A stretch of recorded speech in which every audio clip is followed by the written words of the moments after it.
ప్రభువునందు ప్రియ దేవుని బిడ్డలారా, నేటి ప్రత్యేక వాక్య ధ్యానాంశం నలుగురు పోతులు అనే అంశం మనం ధ్యానించబోతున్నాం. ప్రార్థన. మమ్మలను మిక్కిలిగా ప్రేమిస్తున్న మా ప్రియ పరలోకపు తండ్రి, మీ పరిశుద్ధ గణనామమునకు వందనములు, స్తుతులు, స్తోత్రాలు. నేటి వాక్య ధ్యానం మాకు దీవెనకరంగా ప్రసాదించము. నేటి సమాజంలో అనేక మంది మేము ధ్యానించనయున్న పోతుల వంటి వారు ఉంటున్నారు. అట్టి వారికి మెళుకువనివ్వండి.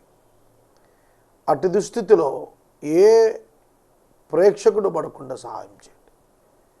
నేటి వాక్య ధ్యానం మాకు దీవెనకరంగా ఇవ్వండి. ఈ ప్రసారాలు కొనసాగునట్లు సహాయం చేయండి. యేసు నామమున వేడుతున్నాము తండ్రి, ఆమెన్. ప్రభువునందు ప్రియ దేవుని బిడ్డలారా, నేటి వాక్య ధ్యానాంశం నలుగురు పోతులు. మీరు అనొచ్చు, ఏమిటి నలుగురు పోతులు? మీకు తెలుసు. ఒకటి తిండిపోతు, మొదటి కోవ. 2 త్రాగుబోతు. 3 తిరుగుబోతు. 4 నిద్రపోతు.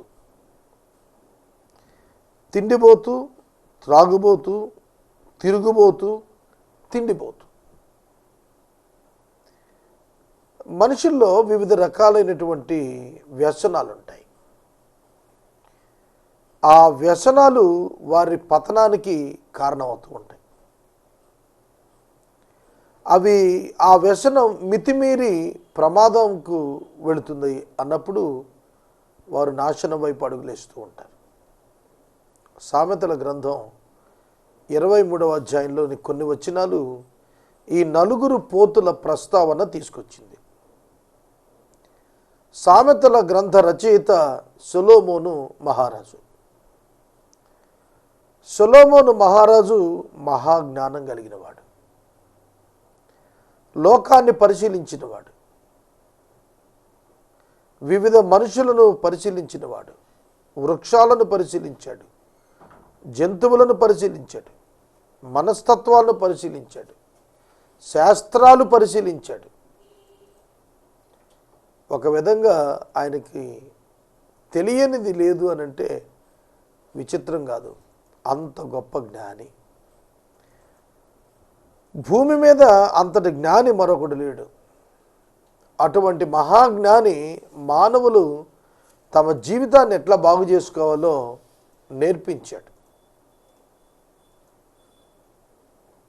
ఒక ప్రపంచంలోనే గొప్ప విన్యాసం చేసినటువంటి బిడ్డ సాధనపల్లి ఆనంద్ కుమార్.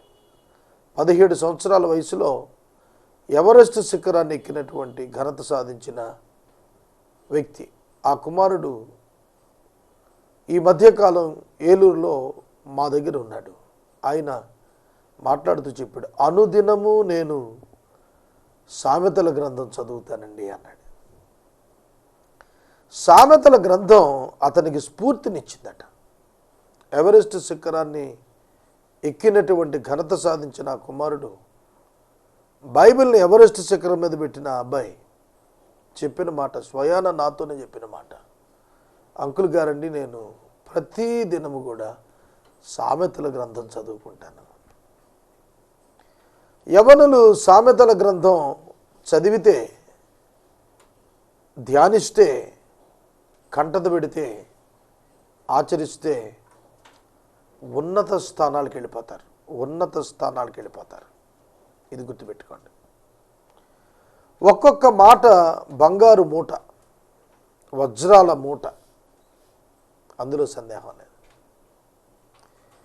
కనుక భవిష్యత్తును ఎదుర్కోవటానికి సిద్ధపడుతున్న యువత 4 ప్రమాదాల నుండి తప్పించుకోవాలి. 1 తిండిపోతుతనం, 2 నిద్రపోతు, 3 త్రాగుబోతు, 4 తిరుగుబోతు. ఈ 4 చెడ్డ కార్యాలు కూడా మనిషిని పాడు చేస్తాయి, దరిద్రుని చేస్తాయి. దరిద్రుని చేస్తాడు. దరిద్రుడు చింపిని వస్త్రాలు ధరించేవాడైపోతాడు. దరిద్రుడు అంటే పేదవాడు కాదు, దరిద్రుడు. పేదవాడు అంటే మినిమం అన్న ఫుడ్ ఉంది పేదవాడికి, కానీ దరిద్రుడికి ఫుడ్ లేదు.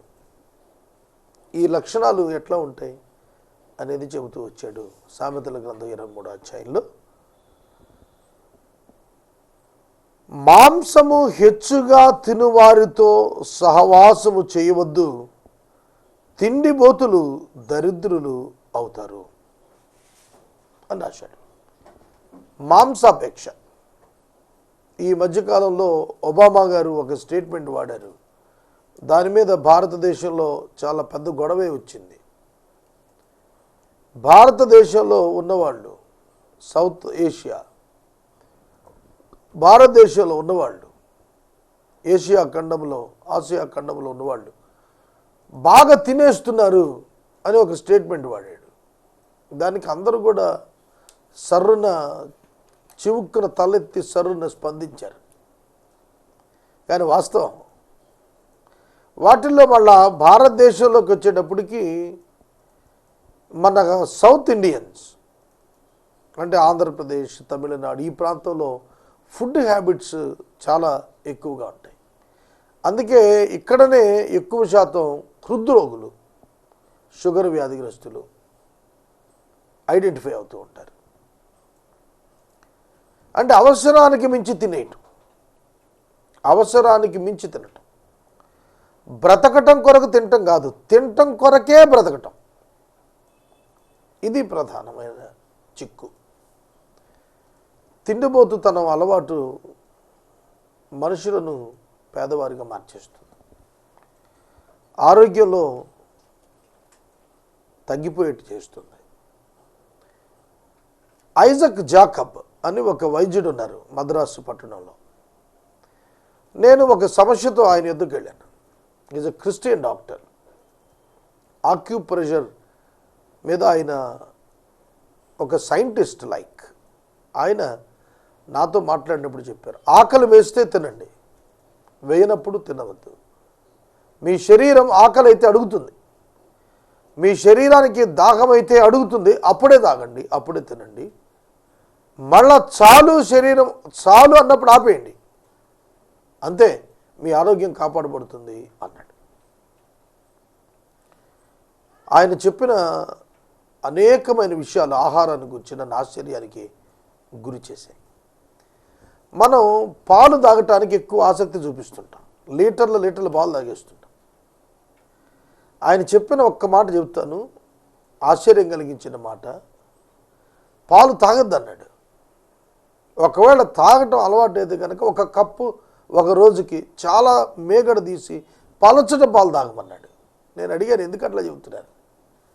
ఆయన చెప్పాడు, ఆవు పాలిస్తుంది దూడ కొరకు. దూడ కొరకు.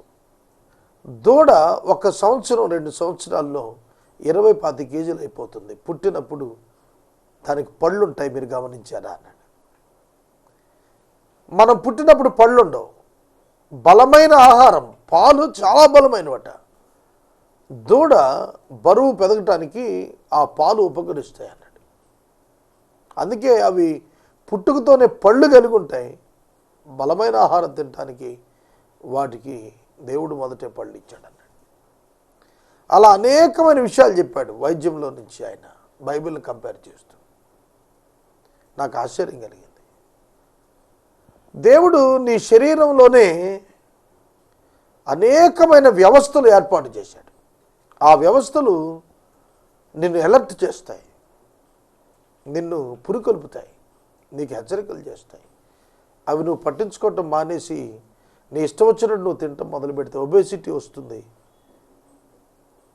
అరుగుదల మందగించిపోతుంది, జీర్ణ వ్యవస్థ పాడైపోతుంది, నాడీమండల వ్యవస్థ పాడైపోతుంది, ఫ్లో ఆఫ్ బ్లడ్ సర్క్యులేషన్ పాడైపోతుంది, గుండె నిర్వీర్యం అయిపోతుంది, మెదడు పని చేయకుండా పోతుంది అన్నాడు. సాయంకాలం ఏ విధంగా అయితే ఆఫీస్ నుంచి వచ్చి మనం రెస్ట్ తీసుకుంటాం, అట్లాగే బాడీకి కూడా ఒక కంప్యూటర్ షట్ డౌన్ చేసినట్టుగా షట్ డౌన్ చేయమన్నా. Don't eat after sunset. సూర్యుడు వెళ్ళిపోయిన తర్వాత, దిగిపోయిన తర్వాత, సూర్యాస్తమైన తర్వాత, మళ్ళా సూర్యాస్తం అయ్యే వరకు ఏ విధంగా ఆఫీసులు తెరవమో అలాగా shut your mouth for eating. తినటానికి నీ నోరు మూసేయమన్నాడు. కానీ మనం అదుపు లేకుండా, సమయం పాలన లేకుండా తినేస్తూ ఉంటాం, రకరకాల రోగాలకు గురైపోతుంటాం. Obesity leads to early death అని డెంటల్ కాలేజీలో ఒక పెద్ద పొట్ట ఉన్న వ్యక్తిని వేసి obesity leads to early death అని రాసి ఉంది. డోంట్ ఈట్ ట్యాబ్లెట్స్ అని రాశాడు ఒక చోట. నేను ఎందుకు మనం చేస్తున్నాడు? తిండిపోతుతనం మనిషి శరీరాన్ని పాడు చేస్తుంది. కనుక తిండిపోతుతనం నుండి తగ్గించు. కొంతమంది మేము ఇంత తినగలం, అంత తినగలం, అప్పుడు అన్ని ఇడ్లీలు తిన్నాం, ఇప్పుడు ఇన్ని గారెలు తిన్నాం అని చెబుతూ ఉంటారు. దానివల్ల నష్టమే తప్ప ఆరోగ్యం కాదు. తర్వాత తిండిపోతు తన వల్ల పేదరికం, దరిద్రత, చింపిరికొట్లు వస్తాయి. రెండవది త్రాగుబోతు అంటే తెలియని వారు ఎవరు లేరు. ఇవాళ మనం ఏ వీధికి వెళ్తే ఆ వీధిలో కనిపిస్తున్నారు. చక్కగా రోడ్డు పక్కన మురుగుంట దగ్గర కూడా పడుకొని హాయిగా పవళించి మరీ పట్టుపరుపు మీద పడుకున్నాం అనే ఫీలింగ్తో విశ్రాంతి పొందుతూ ఉంటాడు. చుట్టూతో డ్రైనేజ్ ఉంటుంది. మరి అదేమి జీవితం నాకు అర్థం కాలేదు. త్రాగుబోతు జీవితం. ద్రాక్షారసము తాగువారితో సహవాసం చేయొద్దు, వారు దరిద్రులు అయిపోతారు అన్నాడు. చాలామంది యవనస్తులు త్రాగుడు మద్యం అలవాటు పడిపోయి 10 రూపీస్ 20 రూపీస్ కోసం బెగ్గింగ్ చేయటం చూశాను నేను. చాలా పెద్దవాళ్ళు, విద్యార్థులు, చాలా పెద్దవాళ్ళు, కుటుంబాల్లో, మంచి కుటుంబాల్లో ఉన్నవాళ్ళు కూడా వ్యసనానికి అలవాటు పడిపోయి చేతులు చాపుతున్న వ్యక్తులను చూశాను నేను. అవమానం పాలవుతున్నారు. ద్రాక్షారసం తాగేవారితో సహవాసం చేయొద్దన్నాడు. తాగొద్దు, తాగేవారితో కూడా సహవాసం వద్దన్నాడు. త్రాగొద్దు, త్రాగిబోతులతో సహవాసం వద్దు. ఇది ఒక జబ్బు లాంటిది, అంటువ్యాధి లాంటిది. చక్కగా అంటించేస్తారు, నీకు కూడా అలవాటు చేసేస్తారు. కొంతమంది తండ్రులట బిడ్డలను దగ్గర పెట్టుకొని తాగిస్తున్నారట. అదేమి విపరీతమో నాకు అర్థం కాలేదు. ఎంత అసహ్యం అది, ఎంత చెడ్డ కార్యం. యువత పాడైపోవటానికి కారణం మద్యమే. ఈ మధ్యన ఒక పెద్ద దళిత నాయకుడు నాతో మాట్లాడుతూ అన్నాడు, అత్యధిక శాతం దళిత యవనులు నిర్వీర్యం అయిపోవటానికి కారణం ఈ మద్యపానం. దీన్ని తీసేస్తే వీళ్ళు బాగుపడతారండి అన్నాడు. కారణం ఏమిటంటే అది తళతళలాడుతుందంట. గిన్నెలో వేయబడినప్పుడు తళతళలాడుతున్నట్టు ఉంటుందట, రుచి కలిగి ఉంటుందట. చూడండి, ద్రాక్షారసంతో పొద్దుపుచ్చేవారు, ద్రాక్షారసం చూడ చేరేవారు, ద్రాక్షారసం ఎర్రగాను గిన్నెలో తళతళలాడుతూ ఉండగాను త్రాగుటకు రుచిగా ఉండగా దాని వైపు చూడొద్దు, అది సర్పం వలె కరుస్తుంది, కట్ల పాము వలె కాటేస్తుంది, జాగ్రత్త. విపరీతమైనవి నీ కన్నులకు కనబడతాయి అన్నాడు. నీ కన్నులకు విపరీతమైనవి కనపడతాయి. నువ్వు తాగటం మొదలు పెడితే అంతా కూడా లోకం గిర్రం తిరుగుతున్నట్టుగా అనిపిస్తుంది నీకు. అంతేకాదు వెర్రి మాటలు పలుకుతావు. తాగుబోతే ఏం మాట్లాడతాడో తెలియదు. ఒక యవనస్తుడు ఎప్పుడు నా దగ్గర మాట్లాడినవాడు ఒక రోజున వచ్చి నిలబడి ఏది పడితే అది మాట్లాడుతున్నాడు. నేను ఆశ్చర్యంగా చూస్తున్నాను, ఏమిటి అబ్బాయి ఎలా మాట్లాడుతున్నాడని. పక్కన ఆయన అన్నాడు, ఆయన కాదు, ఆయనలో ఉన్న స్పిరిట్ మాట్లాడుతుంది అన్నాడు. స్పిరిట్ అంటే నేను ఏదైనా హోలీ స్పిరిటా? ఏమిటి ఈ స్పిరిట్? ఈ స్పిరిట్ అంటే అది కాదట. స్పిరిట్ అంటే మద్యం. ఆ స్పిరిట్ తాగి వచ్చాడు, వెర్రి మాటలు మాట్లాడుతున్నాడు. తాగుబోతు మాటలు పట్టించుకోకండి అయ్యా అన్న సందర్భాలు నేను విన్నాను.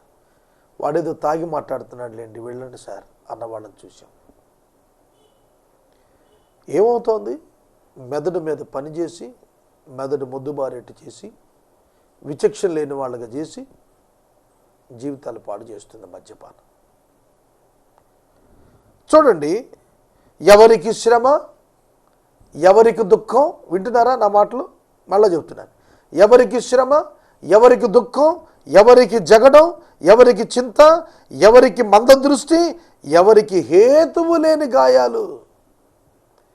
యాక్సిడెంట్ అయితే జరిగే గాయం కాదు ఇది. తాగి కింద పడి బుర్ర బద్దలు కొట్టుకుంటాడు. నేను చెప్పాను కదా, తాగి వాహనాలు డ్రైవ్ చేస్తూ యాక్సిడెంట్స్, తాగి డ్రంక్ అండ్ డ్రైవ్, తాగి వాహనాలు నడుపుతున్నారు. వారికి గాయాలు, ఎదుటి వాళ్ళకి గాయాలు, హేతువు లేని గాయాలు. తాగటం ఎలా, పడటం ఎలా ఆలోచించండి సోదరుడా, సోదరి. త్రాగుబోతులు దరిద్రులు అవుతారు.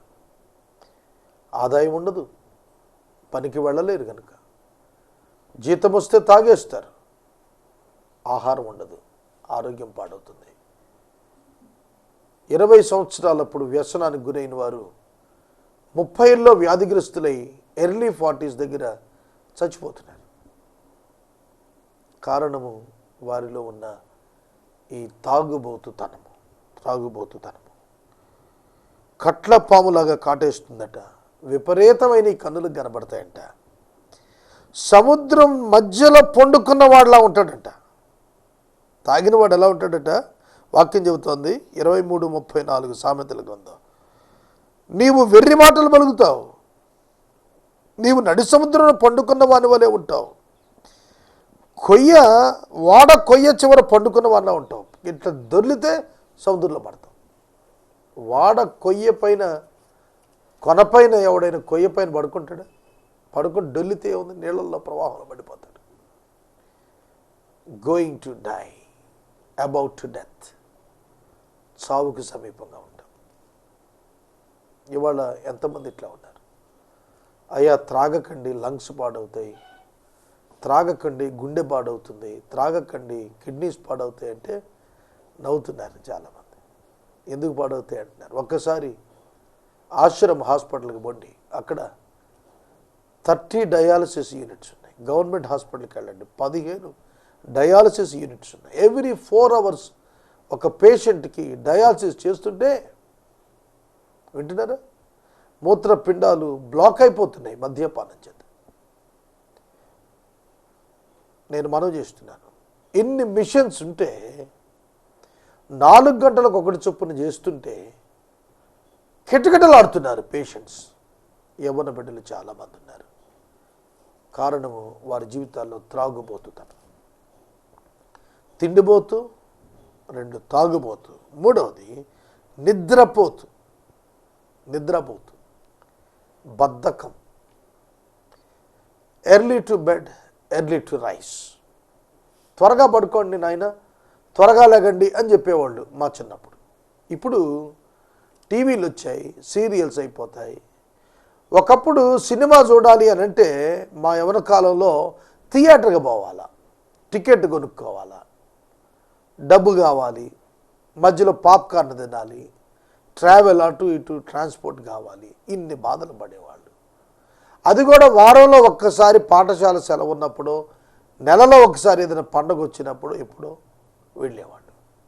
అది కూడా ఒక కొత్త సినిమా రావడం సంవత్సరం పట్టేది ఆ రోజుల్లో. మరి ఇప్పుడు రోజుకు 2 కొత్త సినిమాలు రిలీజ్ అవుతున్నాయి. గృహంలో ఒక్కొక్క ఛానల్లో, తెలుగు ఛానల్స్ 30-35 ఛానల్స్ వచ్చినాయి తెలిసిన. ఏ ఛానల్లో ఎప్పుడు చూసినా ఏదో ఒక సినిమా వేస్తున్నాడు. దాంతో పిల్లలు లేటుగా పడుకుంటున్నారు, లేటుగా లేస్తున్నారు.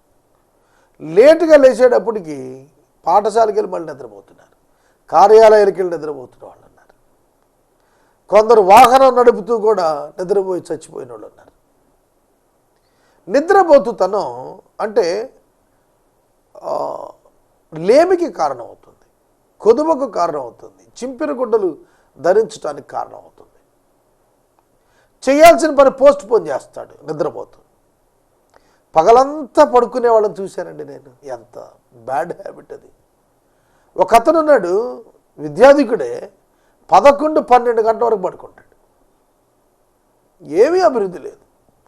అట్టి వారి వల్ల తల్లిదండ్రులకు ఏం సంతోషం ఉంటుంది? ఆలోచిస్తున్నారా? రాత్రంతా మెలకువగా పగలంతా పడుకుంటాడు. ఏమిటి జీవిత చక్రం అని అడిగితే జవాబు చెప్పడు, నవ్వుతాడు. ఇలాంటి వారు అనేక మంది సమాజంలో ఉన్నారు. దేవుడు పగలు పని చేయటానికి, రాత్రి విశ్రాంతి తీసుకోవటానికి ఇచ్చాడు. నేను ఒక ప్రాంతం వెళ్ళాను, భీమవరం నుండి నేను రిటర్న్ వస్తున్నాను. ఆ పనిలో ఒక రాజుగారిని నేను కలిసి ఒక ఆహ్వానం ఇవ్వాలి. ఆకివీడి దగ్గర ఆ రాజుగారు ఉంటాడు. భీమవరంలో నేను ప్రారంభం అయ్యాను. రాత్రి 7 గంటలకు ప్రారంభమై 7:30కు ప్రారంభం అయ్యాను కారులో. నేను వెళుతుండగా చెప్పారు, ఏమంటే మీరు వెళ్ళినా ఆ ఇంట్లో లైట్లు తీసేసి ఉంటాయి, పడుకుంటారని. నేను అన్నాను, ఏమిటండి 8:30కేనా పడుకునేది? నేను లిటరల్గా ఇంటికి వెళ్ళాను. 8:30కే లైట్స్ ఆఫ్ చేసి ఉన్నాయి. పిలిచాం లేచి వచ్చారు. ఆయన నాతో చాలా బాగా మాట్లాడాడు. వాళ్ళు సూర్యోదయం అవ్వకముందు లేస్తారట. సూర్యుడు వచ్చినప్పటి నుండి సూర్యుడు వెళ్ళిపోయే వరకు దే వోంట్ స్లీప్. అంటే సూర్యోదయం మొదలు సూర్యాస్తమయం వరకు వాళ్ళు పడక మీద వెళ్ళరట ఆ ఫ్యామిలీ. అట్లాంటి ఫ్యామిలీస్ చాలా ఉండేవి అని చెప్పుకొచ్చారు. ఎంత అభివృద్ధి చెందారండి ఆ జాతి లేదా ఆ ఫ్యామిలీస్, ఎంత అభివృద్ధి చెందారు. డే టైం పూర్తిగా వినియోగించుకున్నారు. ఎక్కడా నిద్రమత్తుకు చోటు ఇవ్వలేదు, బద్ధకానికి చోటు ఇవ్వలేదు. వాళ్ళ ఆ ప్రాంతంలో అధికారులుగా ఉన్నారు, అధిపతులుగా ఉన్నారు, ప్రజానాయకులుగా ఉన్నారు. నేను చాలా వండర్ అయ్యాను. నేను నేర్చుకున్నాను. ఎప్పుడైనా అలసిపోతే మధ్యాహ్నం పూట కొంచెం విశ్రాంతి తీసుకోవాలంటే భయం వేసింది కొంతకాలం ఆ వ్యక్తులను తలుచుకుంటున్నా. మనకు భయం రావాలి. అయ్యో నా నిద్రపోతుతాను నాకు చింపిరి గుడ్డలను ఇస్తుందా అనే భయం మనకు రావాలి. ఈ రాత్రి నేను మనవి చేస్తున్నాను, బైబిల్లో ఓయి నిద్రపోతా నీకేమి వచ్చినది అని యోనాను ఓడనావికులు హెచ్చరిక చేశారు. కనుక సోదరుడా సోదరి, తిండిబోతుగా ఉండొద్దు, త్రాగుబోతుగా ఉండొద్దు, నిద్రబోతుగా ఉండొద్దు. ఆఖరిగా నేను మనవి చేస్తున్నాను, తిరుగుబోతుతనం అంటే వ్యభిచారం. కొంతమంది యంగ్ బాయ్స్ 13 సంవత్సరాలకే వ్యభిచారం ప్రారంభించేస్తున్నారు నిక్కర్ల టైంలోనే. వారి జీవితంలో 30s 40sకి వచ్చేటప్పటికి నిర్వీర్యం అయిపోతారు. తిరుగుబోతులు ఈ దినాన్ని ఇది చాలా పెద్ద ప్రమాదకరమైన స్థితి సమాజంలో. మీరు గమనించండి, ఎంతమంది యవన బిడ్డలు పార్కులు చుట్టూతా, చీకటి ప్రదేశాల్లో, చెట్ల క్రింద, రోడ్డు మొదల్లో ఎంతమంది జంటలుగా కనిపిస్తున్నారు. దారుణమైన పరిస్థితులు కనిపిస్తున్నాయి. తిరుగుబోతులు నాశనం అయిపోతారు. తిరుగుబోతులు జీవితాల్లో స్థిరపడలేరు. వాక్యం చెబుతోంది, వేశ్య లోతైన గొయ్యి, పరస్త్రీ ఇరుకైన గుంట. వేశ్య లోతైన గొయ్యి, పరస్త్రీ ఇరుకైన గుంట. దోచుకున్నవాడు పొంచి ఉండునట్లు అది పొంచి ఉండును, అది బహుమందిని విశ్వాసఘాతకులునుగా చేయును. పొంచి ఉండును అనే పదం, దోచుకునేవాడు పొంచి ఉంటాడు. కొన్ని సంవత్సరాల క్రితం ఏలూరు నుండి నూజివీడు వెళుతున్నప్పుడు, నూజివీడుకు ఒక 10 కిలోమీటర్ల యువతల ముసునూరు ప్రాంతంలో ఒక టర్నింగ్లో అర్ధరాత్రి 11 నుంచి 1 గంట మధ్య దొంగలు కొట్టడం ప్రారంభించారు. తర్వాత దాన్ని పోలీసు కంట్రోల్ చేశారు. దోచుకునే వాళ్ళు కర్రలు పట్టుకుని ఉంటారు. నాకు తెలిసిన పాస్టర్ గారి తమ్ముడు, ఆయన భార్య 11 గంటలకు వాహనం మీద వస్తుంటే చెత్త కింద కొట్టి బంగారం అంతా కూడా ఎత్తుకుపోయారు. దోచుకునేవారు దాక్కుని ఉంటారు, దోచుకునేవారు పొంచి ఉంటారు. అలా పొంచి ఉంటుందట ఈ వేశ్య అనేటువంటిది. మీరు చూడండి, ఈ మధ్యన ఎక్కడ చూసిన మీడియా స్ట్రింగ్ ఆపరేషన్స్ చేసి అపార్ట్మెంట్స్లో, అక్కడ ఇక్కడ హోటల్స్లో వ్యభిచారం చేస్తున్న వారు బడాబాబులను పట్టుకుంటున్నారు. ఎంత చక్కటి యవన కుమార్తెలు వ్యభిచార పాపంలో పడిపోతున్నారు. ఎంతమంది ఈ విధంగా తిరుగుబోతులుగా తయారవుతున్నారు. దాని వలన వచ్చేటువంటి ఆర్థిక లబ్ధి తాత్కాలికమైనటువంటి సౌఖ్యాలకు ఉపయోగపడుతుందేమో కానీ శాశ్వతమైనటువంటి దురవస్థ జీవితంలో వాళ్ళు అనుభవించాల్సి వస్తుంది. చరిత్ర నేర్పిన పాఠం ఇది. చరిత్ర నేర్పిన పాఠం ఇది. కొందరు యవనస్తురాళ్ళు తమ శీలాన్ని అమ్ముకుంటున్నారు. కేవలం ఇహలోక సుఖాలకు అలవాటు పడి, ఇహలోక ధనానికి అలవాటు పడి, ఇహలోక సౌకర్యాలకు అలవాటు పడి వారి ఆరోగ్యం పాడైపోతుంది. వారు గుప్త రోగాల బారిన పడతారు. ప్రమాదకరమైన రోగాల బారిన పడతారు, పాడైపోతారు. కొన్ని సందర్భాల్లో వారు చంపబడవచ్చు, కొన్ని సందర్భాల్లో గాయపరచబడవచ్చు. కనుక తిరుగుబోతు అనే పదం ఆలోచించాలి. యవన బిడ్డలారా, మీ జీవితాలు కాపాడుకోండి, పరిశుద్ధంగా కాపాడుకోండి. దేవుడు మీకు వివాహ వయసు వచ్చినప్పుడు దేవుడే మీకు భాగస్వామిని ఇస్తాడు. అప్పటి వరకు వేచి ఉండండి. అప్పటి వరకు వేచి ఉండండి. సుఖమైన జీవితాన్ని దేవుడు మీకు ఇచ్చేవరకు ఎదురు చూడండి. నీతియుక్తంగా వివాహ పరిధిలో మీ శారీరక అవసరతను దేవుడు తీరుస్తాడు. ఆనందమయమైన కుటుంబ జీవితాన్ని దేవుడు ఇస్తాడు. అలా కాకుండా డబ్బుంది కదా అని, డబ్బు కోసమని తిరుగుబోతులుగా తయారైతే మీ జీవితాలు, మీ ఆరోగ్యాలు పాడైపోతాయి, మీ కుటుంబాలు పాడవుతాయి, మీ పేరు ప్రతిష్టలు మంట కలిసిపోతాయి, కుటుంబానికి చెడ్డ పేరు తెస్తారు. చాలామంది ఇలాంటి వారు తయారవుతున్నారు. యవన బిడ్డలు ఇటువంటి ప్రమాదంలో పడుతున్నారు. 4 పోతులు: 1 తిండిపోతు, 2 తాగుబోతు, 3 నిద్రపోతు, 4 తిరుగుబోతు. ఈ విధమైన ప్రమాదకరమైన స్థితి నుండి బయటికి రమ్మని దేవుని యొక్క వాక్యం హెచ్చరిక చేస్తుంది. ప్రార్థన చేసుకుందాం. మనమందరము ఇంతవరకు డాక్టర్ కారుపాటి శ్యాన్సాగర్ గారి ద్వారా ప్రత్యేక ఆత్మీయ వర్తమానాలు విన్నాము. ఈ కార్యక్రమం ద్వారా మీరు పొందుకునుచున్న ఆత్మీయ మేలులు ఒక ఉత్తరం ద్వారా మాకు తెలియచేయండి. మీ ప్రార్థనా మనవులు మాకు తెలియచేస్తే ఏసే పరిష్కారం కార్యాలయంలో ఏర్పాటు చేసిన ప్రత్యేక ప్రార్థనా శిబిరంలో మీ కొరకు ప్రార్థిస్తాం.